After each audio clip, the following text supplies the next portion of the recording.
అందరికీ నమస్కారం. ఇందాక చెప్పినట్టుగా సారీ, ఒక 5 minutes లేట్ అయింది నా వల్ల.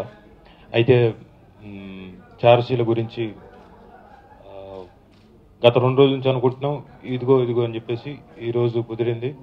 సో ఈ టీజర్ లాంచ్ నా చేతుల మీద జరగడం నిజంగా ఆనందంగా ఉంది. మీ టీజర్లో చూసినట్టుగా ఒక మగాడు పడే ఆవేదన, ఆడది చేసే ఇది ఏదైతే టీజర్లో చూశారో, అయితే కొన్ని ఆవేదనలు ఇక్కడ చెప్పుకోవాలి. ఈ సినిమాకు పడ్డ ఆవేదన, కష్టం ఎలా సాధించారు శ్రీనివాసరెడ్డి గారు మీద అన్నది బహుశా నా యాక్టింగ్ కెరియర్లో ఇప్పటిదాకా నేను ఇంత ఫిజికల్గా ఎప్పుడు ఏ సినిమాకి కష్టపడలేదు. ఈ సినిమాకి కష్టపడ్డంత అంటే దీనికి ఆ క్యారెక్టర్ డిమాండ్స్, ఆ క్యారెక్టర్ వీల్ చైర్కి, మంచానికి ప్లస్ బోల్డ్ అనే ఆస్పెక్ట్స్ ఉన్నాయి.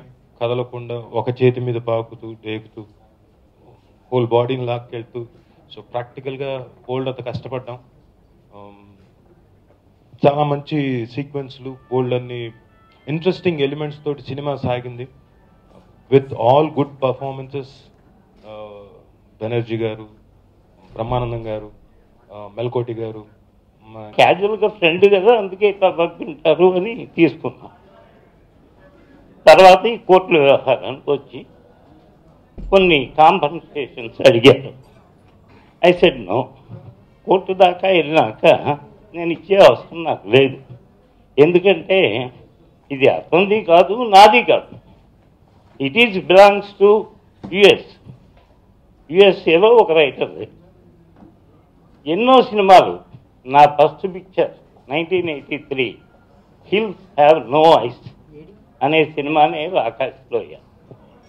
నా second picture Daku 48 hours, that is from English. So నేను తీసిన డాకునే అందరూ బహారని హిందీలో తీశాను. నేను 84లో తీశాను, నేను 85లో తీశాను. ఇప్పుడు నేను కేసు వేయచ్చుగా అందరూ బహార్ మీద. But it's not my property and it is